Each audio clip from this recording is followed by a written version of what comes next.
Valerie Bertinelli gave fans everywhere something to buzz about when she debuted a shockingly transformative do on November 10, 2025. "New hair, who dis?" she captioned the snap. "Beautiful," said one comment. Another one said, "Blonde is amazing on you. Welcome to the club."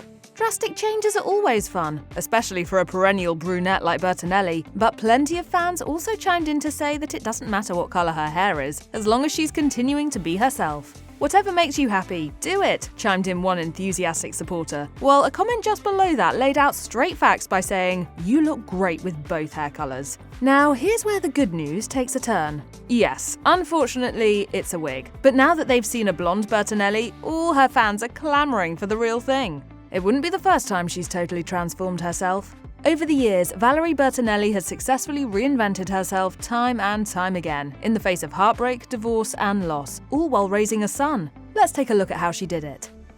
When Valerie Bertinelli was born, her parents were still reeling from unfathomable loss. Just before her birth, her older brother Mark died at just 17 months, and the circumstances of his death were shocking. Her parents were visiting a friend's farm when Mark wandered off and drank from a soda bottle that held poison. His death was ruled accidental, caused by the ingestion of DDT, an insecticide developed in the 1940s to help reduce the spread of insect-borne diseases. In 1972, the EPA banned its use, and since then, DDT has been classified as a probable human carcinogen. As for Bertinelli, she didn't know about her late brother's tragic death until she was in her teens. She explained to People magazine, "The subject was too painful. My parents kept the tragedy locked inside."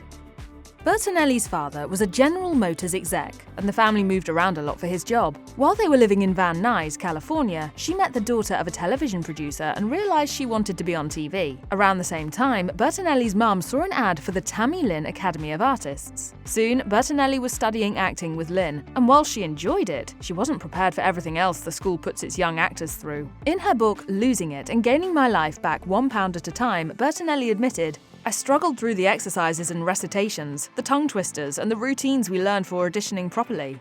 Despite this, Bertinelli impressed Lynn, who became her manager. At 12, Bertinelli, who'd only been studying acting for 6 months, landed a JCPenney Easter commercial. In the scene, she had to eat a chocolate Easter bunny, but it wasn't as fun as it sounds. In her book, Bertinelli recalled, "The director barked at me for not eating a chocolate bunny with enough enthusiasm, and when I overheard one of the lighting guys say that I looked flat, I assumed that he meant my face." "You miserable, cowardly, wretched little caterpillar! Don't you ever want to become a butterfly?" Bertinelli struggled to book her next job. Then her father was transferred to Oklahoma, but acting was all she could think about. Looking back, she wrote, "I was more serious about acting than I'd previously thought."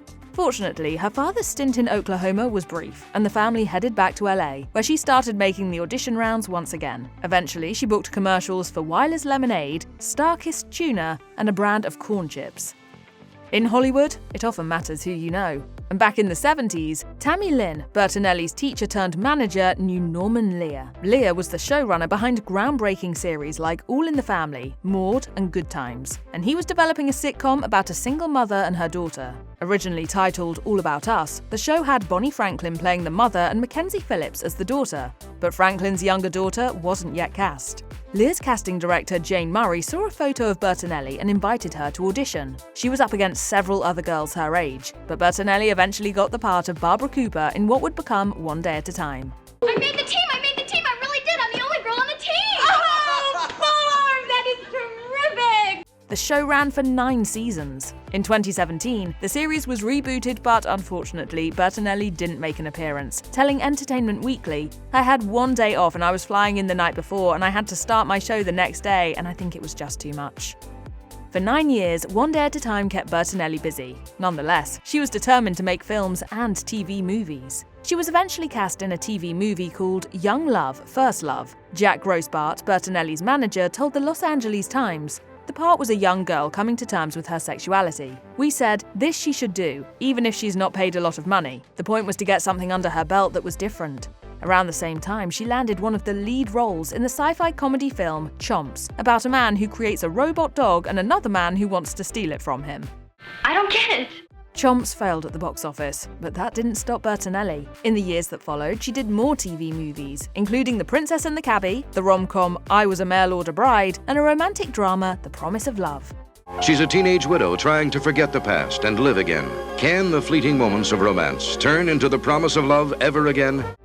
One might say that Valerie Bertinelli owes her first love to the 1980 actors' strike. That's how she found herself at her parents' home in Shreveport, Louisiana, with backstage passes to a Van Halen concert. After seeing Eddie Van Halen's photo, she decided to go. When Bertinelli and Van Halen met, sparks flew, and they soon began dating. Just a year later, they tied the knot. For Bertinelli, married life meant focusing on her career and supporting her husband's at the same time. The couple were together whenever possible. Even when David Lee Roth, Van Halen's former bandmate, wasn't particularly happy with Bertinelli. In an appearance on the Literally with Rob Lowe podcast, she reflected, "I don't know why he didn't like me. I mean, I was always nice to him. I honestly don't know."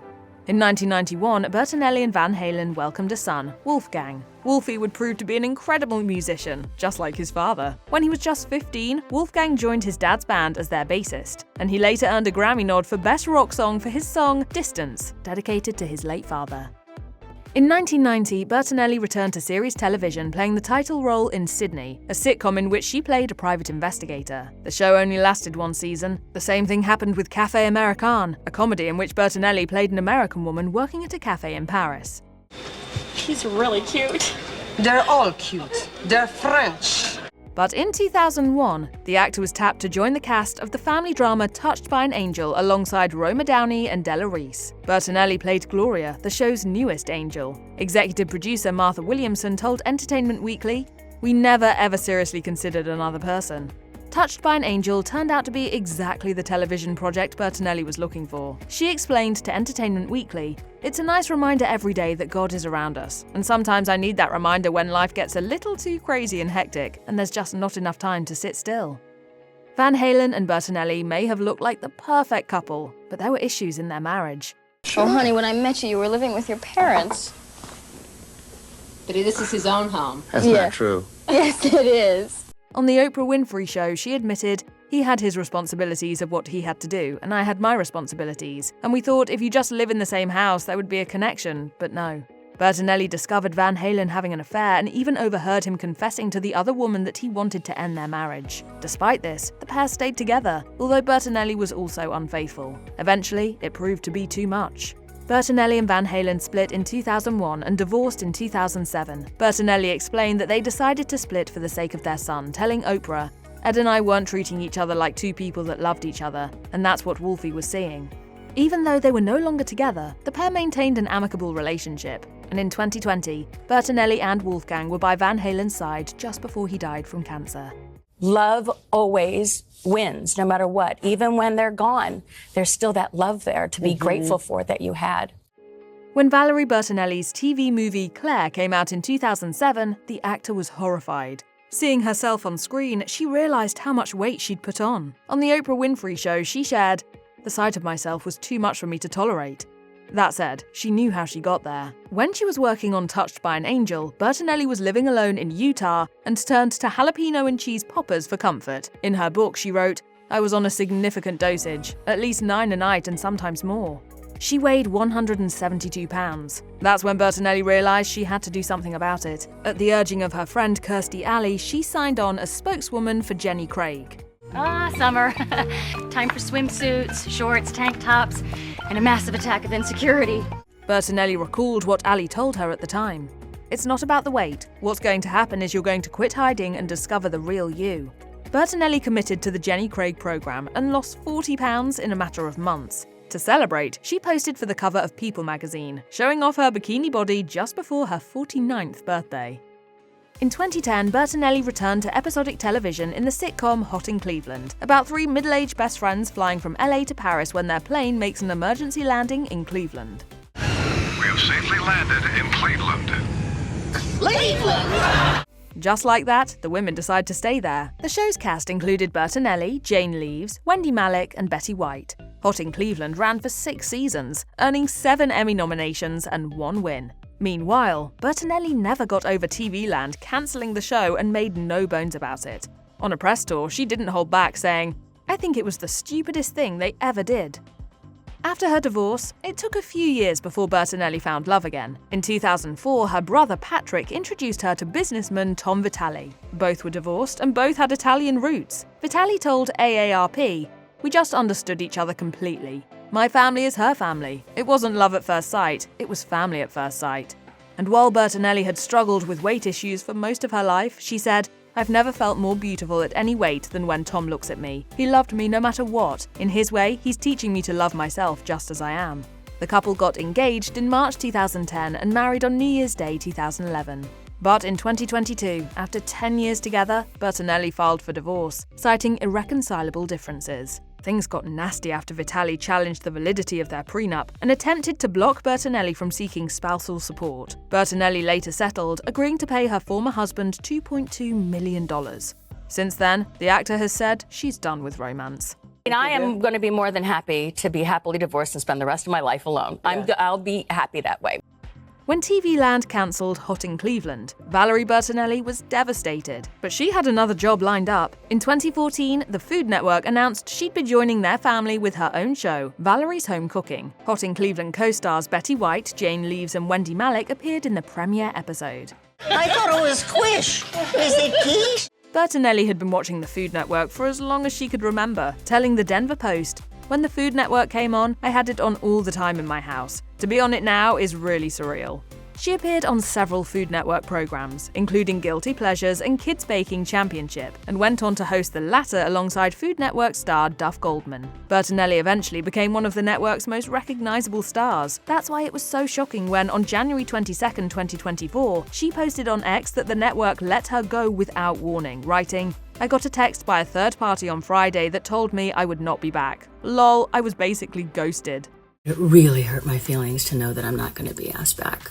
It really sucks. Despite Food Network's poor behavior, Bertinelli claims to bear no ill will towards them, tweeting, "I enjoyed every single moment I worked for them, and they are all lovely, kind, hardworking people." In November 2023, the actor announced her latest book, Indulge, Delicious and Decadent Dishes to Enjoy and Share. The project is a celebration of how far she's come following years filled with heartache and struggle. Since her divorce from Vitaly, she's focused on taking care of herself and transforming her relationship with food, telling people, "I have stopped counting calories, and I stopped thinking of certain foods as good or bad. I quit saying no and began saying yes, and I let myself indulge."